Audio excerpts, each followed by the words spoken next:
बनना है मंदिर लायक, पूजनीय बनना है ना। क्योंकि कई बार आत्मा जो है उसका स्वमान इतना नीचा होता कि उसका लक्ष्य भी उसके स्वमान की तरह ही छोटा होता है ना। कई बार हम देखते हैं जो कोर्स करने आते हैं भाई बहनें, तो कभी उनको बताओ कि हमें मनुष्य से देवता बनना है, तो कहते हैं हमें नहीं बनना देवता वेवता, हमें तो बस ना थोड़ा अच्छा, थोड़ा बेटर बन जाना है ना, थोड़ा बेहतर बन जाना है ना। तो फिर हम उनको कहते हैं आप तो अभी भी बेस्ट हो, आप कहाँ बेटर हो सकोगे, है ना।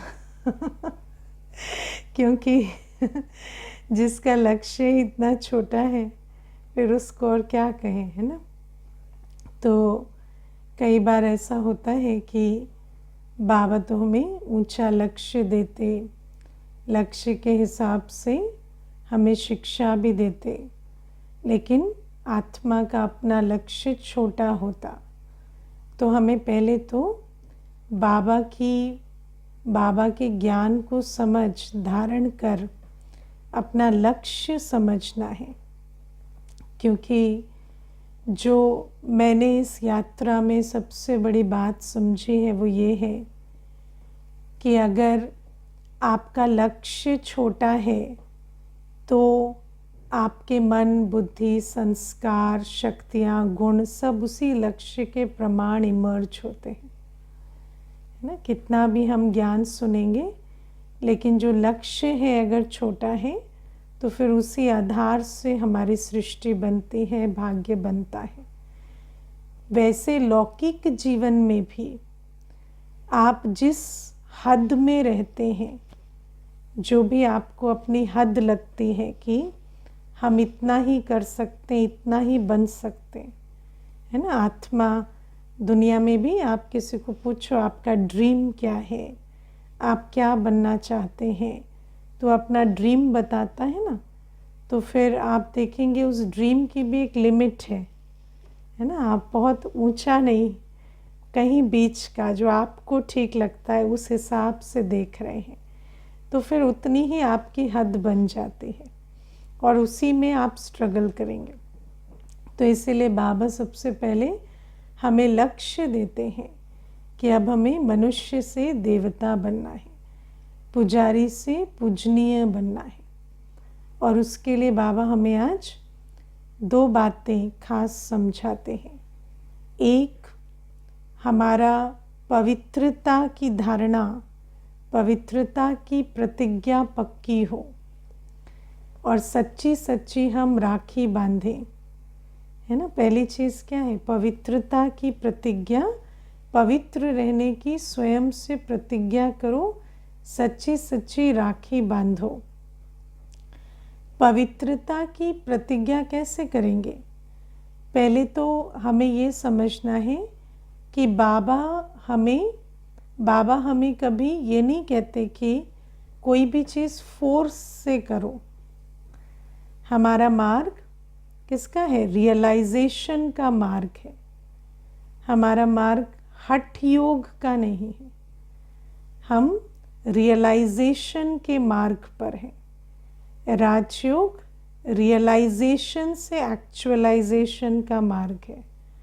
अब मुझे नहीं पता इसको हिंदी में कैसे ट्रांसलेट करेंगे, है ना। तो जब आपको निश्चय हो जाता है कि मैं हूँ ही पवित्र आत्मा, तो उस पवित्र स्वरूप में स्थित होने में कोई मेहनत नहीं है ना। तो रियलाइजेशन टू एक्चुअलाइजेशन को स्मृति स्वरूप सो समर्थ स्वरूप भी कह सकते हैं, है ना। कि जैसे ही आपको वो स्मृति पक्की हो जाती है कि मैं कौन हूँ, तो फिर वो जो उसका स्वरूप बनने में कोई मुश्किल नहीं होती। तो बाबा हमें कोई ऐसे नहीं कहते कि इंद्रियों को दमन करो, ये करो, वो करो, है ना। बाबा कहते तुम तो हो ही पवित्र आत्मा, तुम्हारा स्वरूप ही पवित्र है। और जब हम योग में बैठते हैं या मनन चिंतन करते हैं, चलते फिरते भी मनन चिंतन करते हैं तो हमारे अंदर क्या चलता है कि मैं तो एक आत्मा हूँ, मेरी ओरिजिनल नेचर ही प्योरिटी है ना। मेरी ओरिजिनल नेचर में काम, क्रोध, लोभ, मोह, अहंकार तो है ही नहीं, है ना। ये मेरी वास्तविकता है। और अब पहले तो हमें, क्योंकि सभी पतित हो गए थे ना, तो सभी पतित हो गए थे तो किसको देख के पावन बने कोई कहता भी है ना, जैसे ऐसा तो नहीं है कि शास्त्रों में कभी सुना नहीं था कि विकारों को छोड़ो, तो सुनते भी थे कि भाई 5 विकारों को छोड़ो, लेकिन लगता था सुनाने वाले ने तो छोड़ा नहीं, अभी हम क्या छोड़ेंगे, है ना। तो फिर सुनाने वाले को पूछ भी लो कि आपने छोड़ा है, तो कहेगा नहीं हम तो पुरुषार्थ कर रहे हैं, आप छोड़ देना, है ना। तो आप कहेंगे जब इन्होंने ही नहीं छोड़ा, इतने वर्ष हो गए, तो आप मेरा कहाँ छूटेगा तो फिर अभी जब बाबा आते हैं तो बाबा को हम देखते हैं कि बाबा तो संपूर्ण निर्विकारी है, बाबा तो सर्वगुणों का सागर है, और बाबा तो है मेरा बाप।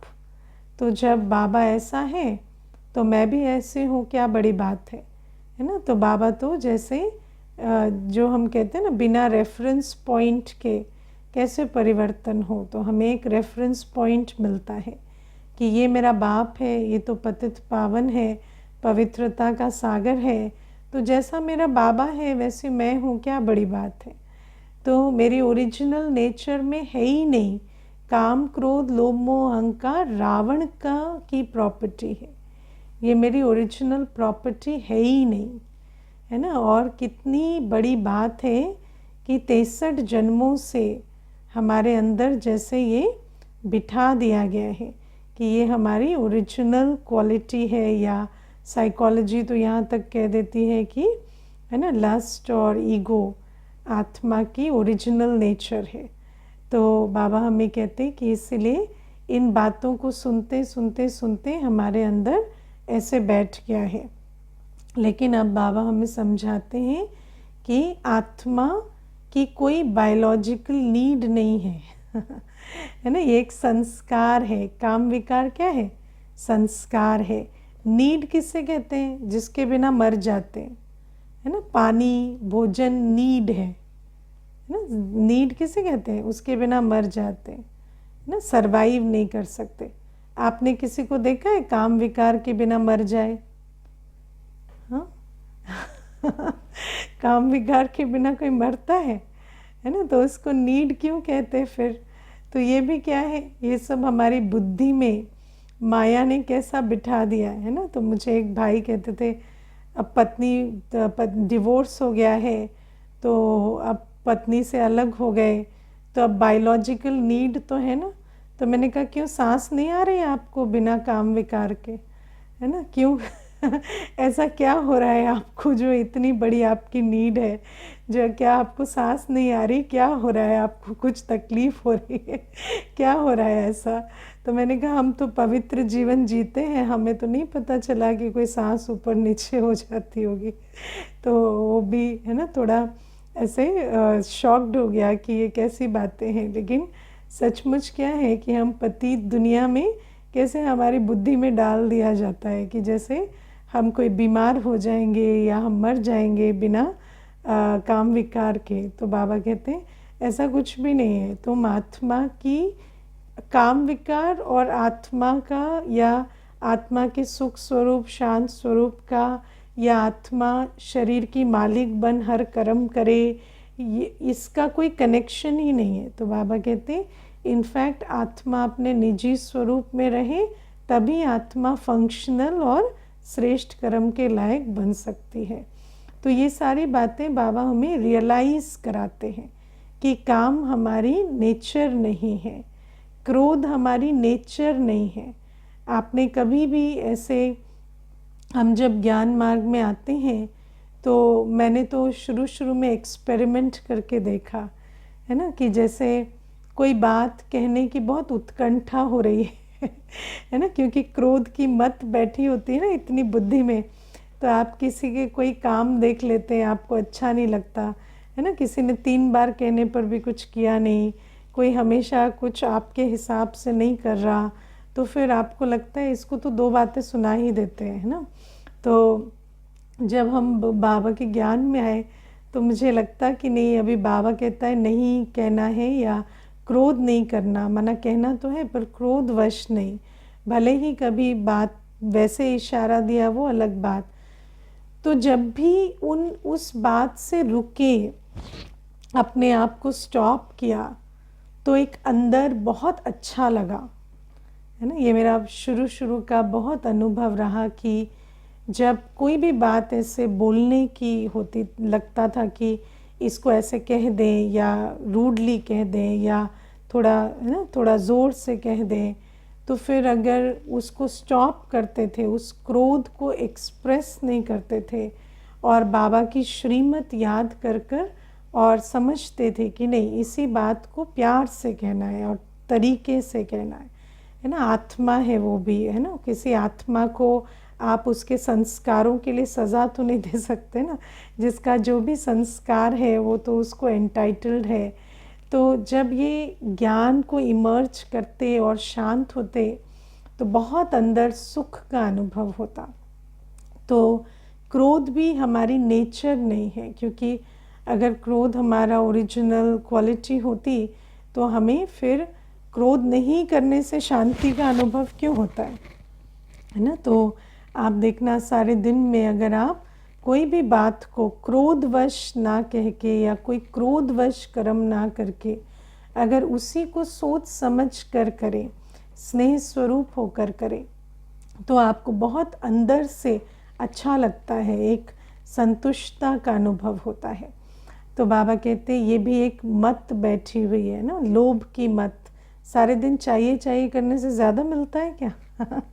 चाहिए चाहिए करने से सिर्फ खालीपन का अनुभव ज़्यादा होता है ना। जितना चाहिए चाहिए करेंगे उतना मांगते वाली भावना ज़्यादा रहेगी। बाकी चाहिए चाहिए करने से कोई ज़्यादा नहीं मिलता। तो बाबा कहते हैं ये सारी जो मतें तुम्हारे अंदर बैठी हैं, मोह है ना। मोह से क्या होता है? मोह आपको, मोह कैसा है पता है? मोह पेन किलर जैसा है ना। जैसे दवाई नहीं खाएंगे किसी चीज़ के लिए, पेन किलर लेते रहेंगे, तो आपको पेन किलर लेकर ऐसा लगेगा मैं बीमारी से फ्री हो गया हूँ, लेकिन वास्तव में तो बीमारी तो बढ़ रही है। और आप पेन किलर खा खा के सोच रहे हैं कि मेरी बीमारी ठीक हो गई। तो मोह भी ऐसा पेन किलर जैसा है।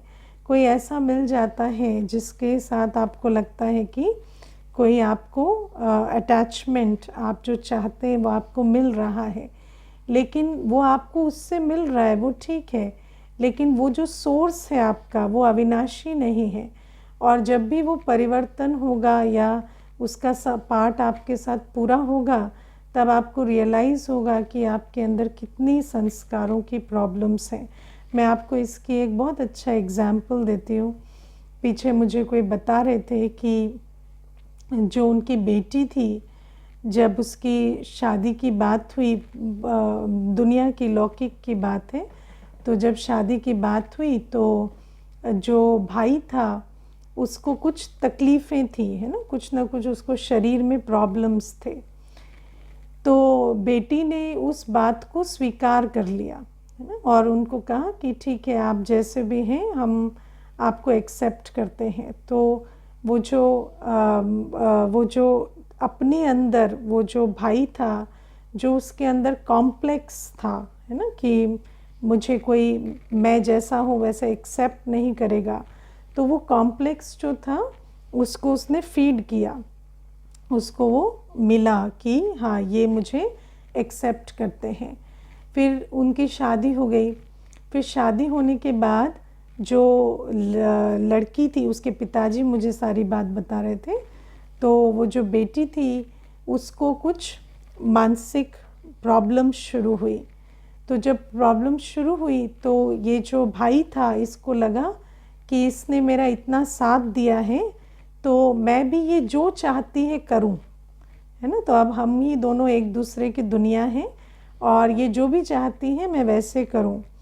तो उनको इस प्रकार की समस्या थी कि वो पब्लिक को फेस नहीं करना चाहती थी। तो वो क्या करने लगी, पूरे घर के दरवाजे खिड़की बंद करके मोटे मोटे पर्दे लगा के रहने लगी। और युगल ने भी उसका साथ दिया और दोनों ऐसे रहने लगे, है ना। दोनों ही बाहर आते जाते नहीं, उस टाइम वर्क फ्रॉम होम भी था तो वो तकलीफ़ नहीं थी किसी की, और दोनों के ही पेरेंट्स बाहर रहते थे तो कोई ऐसे पूछताछ भी नहीं हुई। फिर कोविड आ गया, फिर वो दोनों अंदर अंदर ही रहते, और अंदर अंदर रहते रहते जो भोजन और व्यसन और सब शुरू हो गए, क्योंकि दोनों की तो अंदर आंतरिक हालत ठीक नहीं है ना। तो फिर एक खट्टे बैठ के क्या करेंगे, तो बहुत सारा तला भुना भोजन और शराब और अन्य प्रकार के व्यसन भी शुरू हो गए।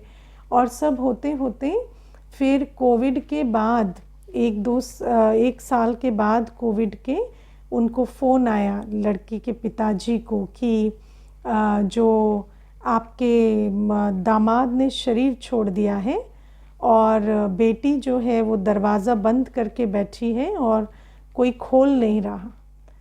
तो फिर वो यहाँ से जब गए, जो पिताजी माताजी थे बेटी के, तो जब वहाँ जाके देखा तो वहाँ तो बहुत बुरा हाल था। और पड़ोसियों ने बताया कि पिछले 3-3.5 साल से बहुत मिनिमम ये मूवमेंट करते थे, बाहर निकलते ही नहीं थे, और दोनों आपस में ऐसे अटैचमेंट में रहते और इस प्रकार से चलते। तो और बाद में जब वो शरीर छोड़ दिया, उस भाई ने हार्ट अटैक हो गया था उसको, क्योंकि वो जो सारा अंदर रहना और करना उस प्रकार से।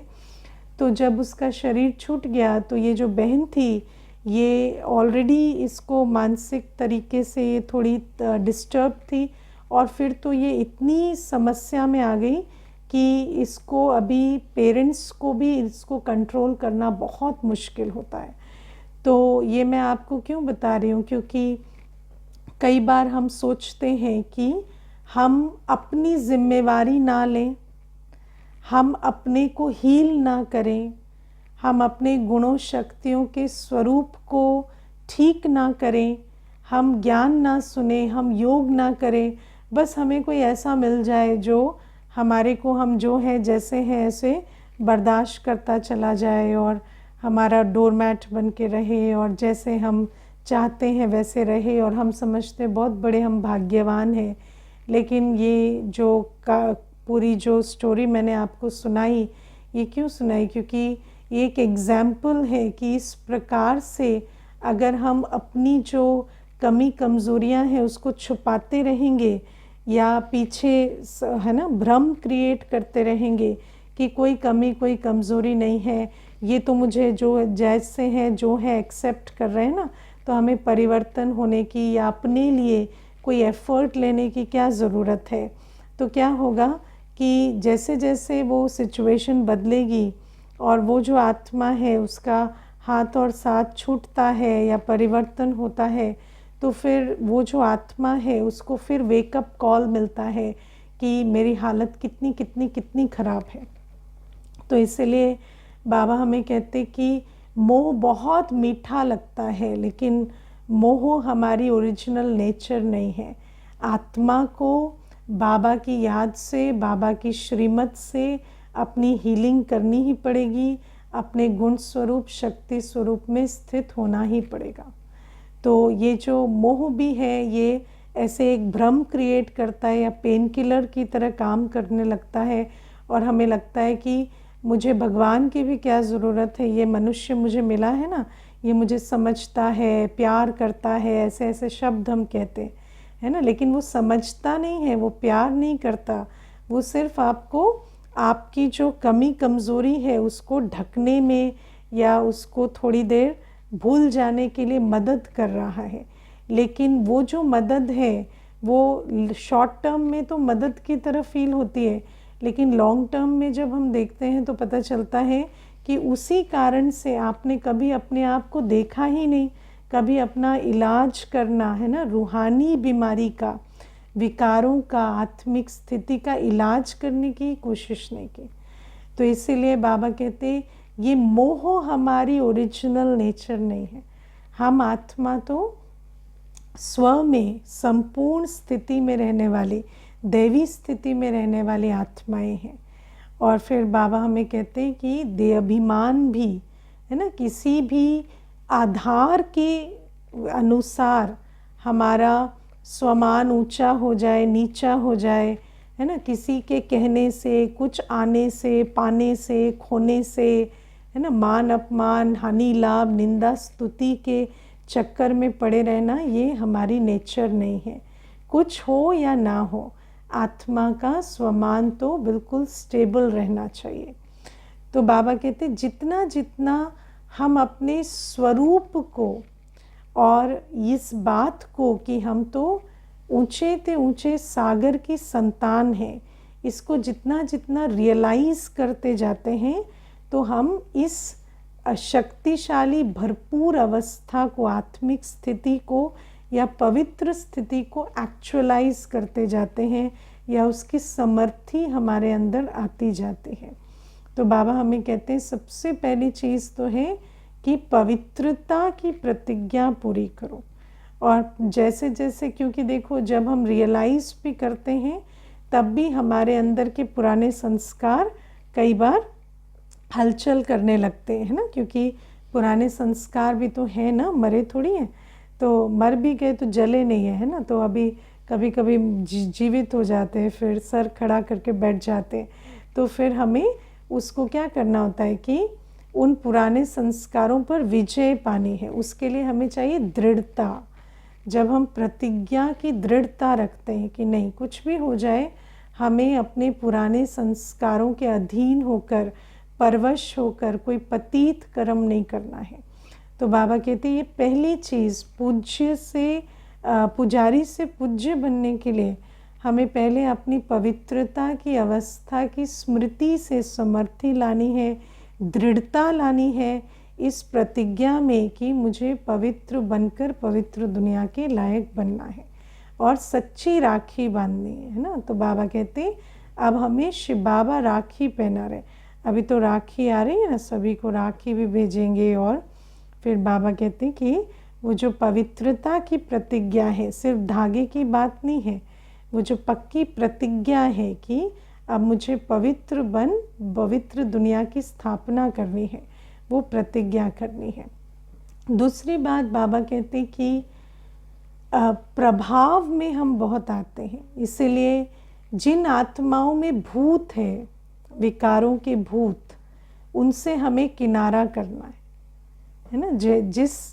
मतलब आत्मा से किनारा नहीं करना है, जब वो उस भूत के वश है तब उनसे किनारा करना है ना, क्योंकि आत्माओं के संग तो हम रहेंगे, लेकिन जब वो आत्मा उस भूत के वश है तो उस समय पर आपको अपनी सेफ्टी रखनी है, नहीं तो वो भूत, उसका भूत आपका भूत बन जाएगा, है ना। तो जैसे आपको देखो, ये बहुत इम्पॉर्टेंट चीज़ है समझने की, क्योंकि कई बार क्या होता है, जैसे मान लो स्थूल रूप से भी किसी को भूत चढ़ जाए, है ना और फिर जब उसको भूत चढ़ जाए, आप समझे ये तो मेरा युगल है, ये तो बच्चा है, और आप जाकर उसको उसी प्रकार से उसके साथ संबंध में रहें, तो उसके अंदर तो, है ना, भूत प्रवेशता है ना, वो तो आपको मार ही देगा उस समय तो बाबा कहते उस समय ये अंतर करना बुद्धि बल से कि ये अब वो नहीं है जिस संबंध में हम रहते हैं, ये परवश है। तो परवश आत्मा को उस परवशता को देखकर उसके अनुसार उसके साथ चलना, है ना। भले ही कोई आपका कितना भी निकट संबंधी हो, लौकिक हो, अलौकिक हो, लेकिन अगर कोई उस समय भूत के वश है तो उस समय पर, भूत माना यहाँ 5 विकार, है ना, वो दुनिया वाले भूत बाबा नहीं कह रहे, 5 विकार। तो जब वो विकारों के वश है तो हमें उससे अपनी सावधानी रखनी है। भले ही उस आत्मा के साथ वैसे हमारा संबंध अच्छा भी चल रहा हो, जैसे मानो कोई क्रोध के वश है, तो जब क्रोध के वश है तो वो तो अपने ही आपे में नहीं है ना, वो तो परवश है। तो उस समय पर वो क्या कर देंगे, किस प्रकार के कर्म कर देंगे, किस प्रकार के शब्द कह देंगे, आप नहीं जानते। तो आपको उस समय पर उनका सामना नहीं करना है, उस समय आपको किनारा करना है। ये एक बहुत बड़ी चीज़ है जो हमें समझनी होती है, क्योंकि कई बार क्या होता है, हम भूल जाते हैं कि ये जो आत्मा है ये क्रोध के वश ये वो नहीं है जिनके साथ हमारा संबंध है, तो भी एक दूसरी प्रवेशता है, ये एक परवश आत्मा है ना। जैसे मुझे याद है कि कोई एक बताते थे कि मैंने पहले भी क्लास में सुनाया है कि माता के जो जेठ थे या देवर थे पता नहीं, तो वो बहुत क्रोध में थे, और जब वो बहुत क्रोध में थे, ऐसे बिल्कुल मरने मारने वाले क्रोध में, तो उस समय माता को लगा मैं इसको अभी समझा दूं, है ना, मैं इसको कुछ ऐसा कहूं जो ये शांत हो जाए। तो इतने क्रोध में थे ना, तो जैसे ही माता सामने गई तो उसके कपड़े फाड़ दिए उसने, और उनके युगल भी पास में थे, तो युगल ने भी देखा और फिर युगल ने उसको मारना शुरू कर दिया, और फिर बहुत वहाँ पर झगड़ा हो गया और बहुत गंदी अवस्था हो गई। तो फिर माता मुझे कहती कि अब दीदी मैंने तो सोचा कि मैं थोड़ा बाबा की दृष्टि दे दूँ तो मैंने कहा बाबा की दृष्टि आप दूसरे कमरे में भी बैठ के दे सकते थे ना, कि यही 5 मिलीमीटर तक दृष्टि जाती है बाबा की, है ना, तो आप बैठ के दूसरे कमरे में भी आप उसको अच्छी वाइब्रेशन भेज सकते थे, आप जाके वहाँ सामने क्यों सामना करने लगे। तो ये बहुत बेसिक, इस बात को कभी भूलना नहीं है। कोई क्रोध के वश है, आप उस समय उनसे किनारा करेंगे, उसके सामना करना, उनके पास बैठने की कोई आवश्यकता नहीं है हमें। कोई क्रोध करे आप सीधा किनारा करो, फिजिकली भी, इमोशनली भी, फिजिकली भी, दोनों प्रकार से आपको किनारा करना है। अगर आप इमोशनली भी किनारा नहीं करेंगे तो जैसे वो तो क्रोधी है ना, उसका कोई लॉजिक नहीं है, तो वो इलॉजिकल बातें कहेंगे उस समय पर, और आप भी वैसे ही इलॉजिकल तर्क देंगे उनको, है ना। वो एक उल्टी बात कहेंगे, आप भी उनको कहेंगे नहीं ऐसा नहीं है, ऐसा है। किससे लड़ रहे हो आप? जो परवश है उससे वो तो अपने सेंस में ही नहीं है, वो क्या कह रहा है उसको पता ही नहीं, और आप भी उसकी बातों में लॉजिक ढूंढ के उसको जवाब दे रहे हो, तो आप कितना बड़ा waste of time and energy कर रहे हो। तो ये जो चीज़ है इसको समझना पड़े। फिर बाबा आज स्पेसिफिकली मोह भी कहते हैं कि मोह के वश भी कोई आत्मा है तो उस समय उससे भी, है ना, अगर हम फिज़िकली भी डिस्टेंस नहीं कर रहे तो इमोशनल डिस्टेंस या बुद्धि का जो किनारा है वो तो करना ही पड़े।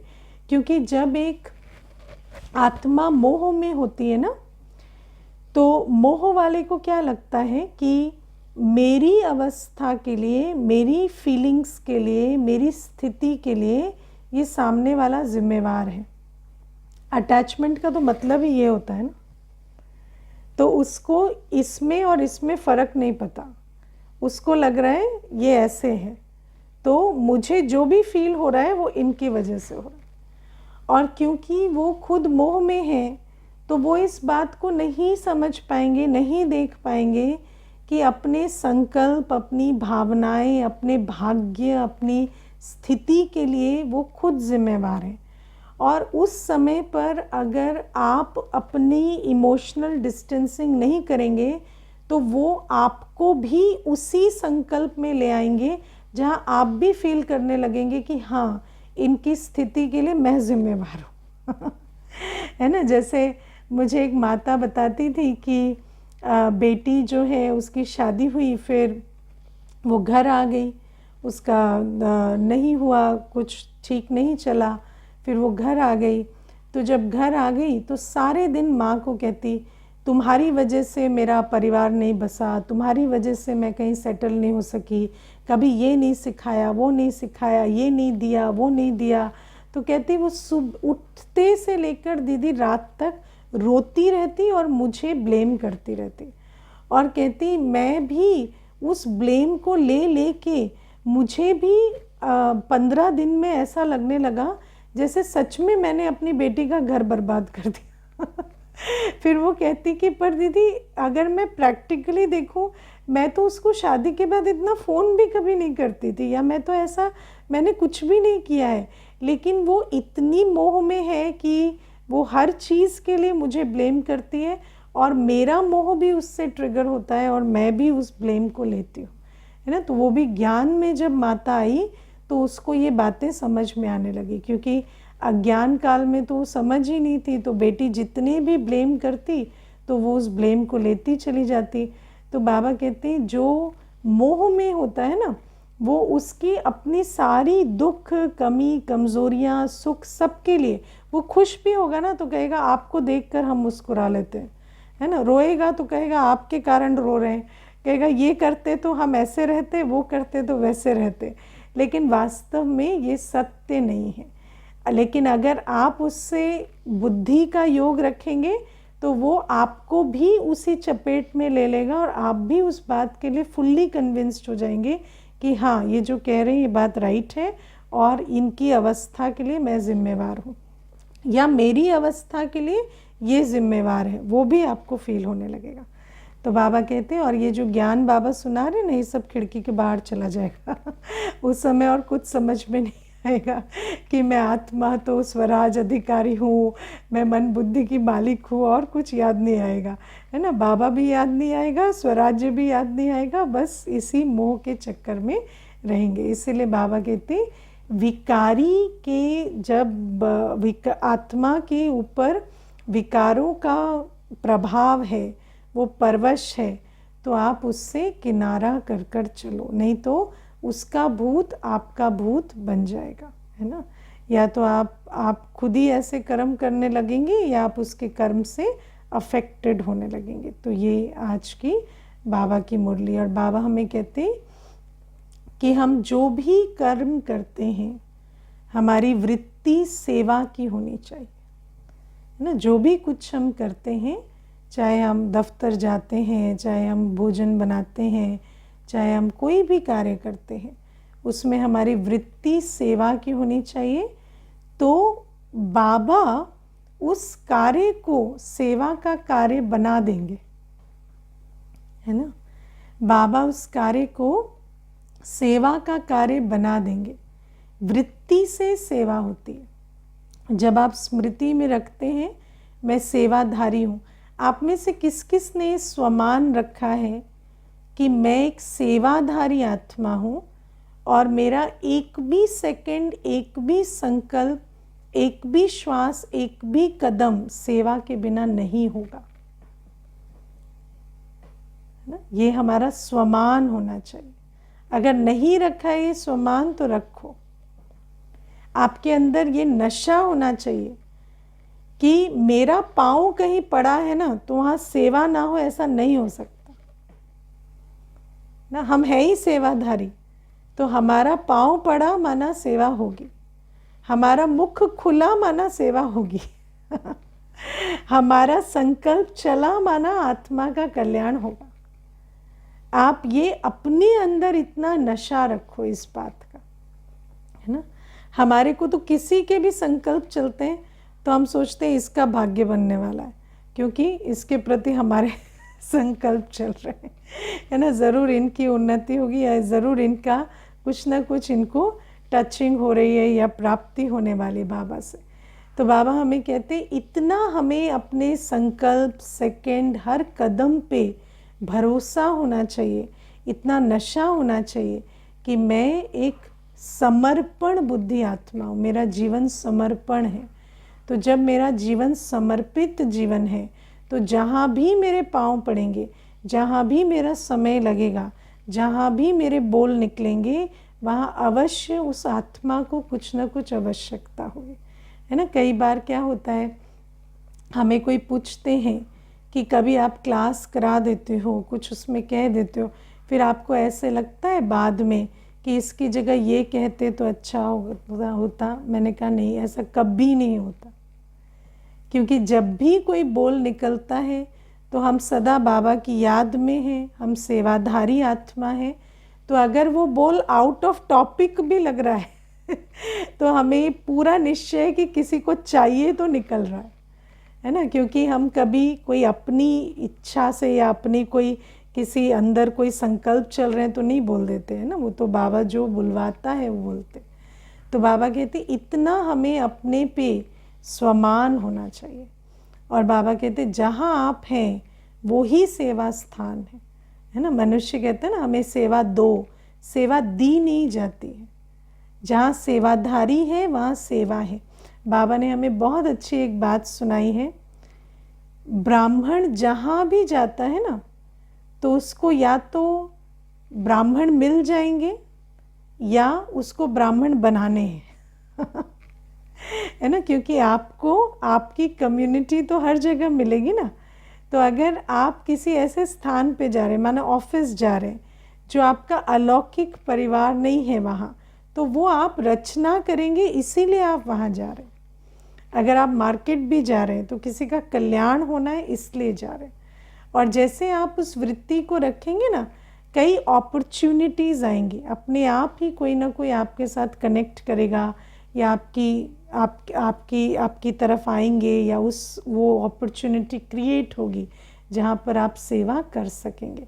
और फिर क्या होगा, कहीं भी जाना एक सुख की प्राप्ति कराएगा। जैसे दुनिया में लोग कहते हैं ना ऑफिस जाके थक जाते हैं, नहीं, बाबा कहते हैं जब एक सेवाधारी कहीं भी जाता है तो उसको प्रत्यक्ष फल खुशी का मिलता है, क्योंकि सेवा हुई तो खुशी मिलेगी। तो हमारे हर कदम में प्राप्ति है, हर कदम में खुशी का प्रत्यक्ष फल मिलना ही है। ओके, ओम शांति।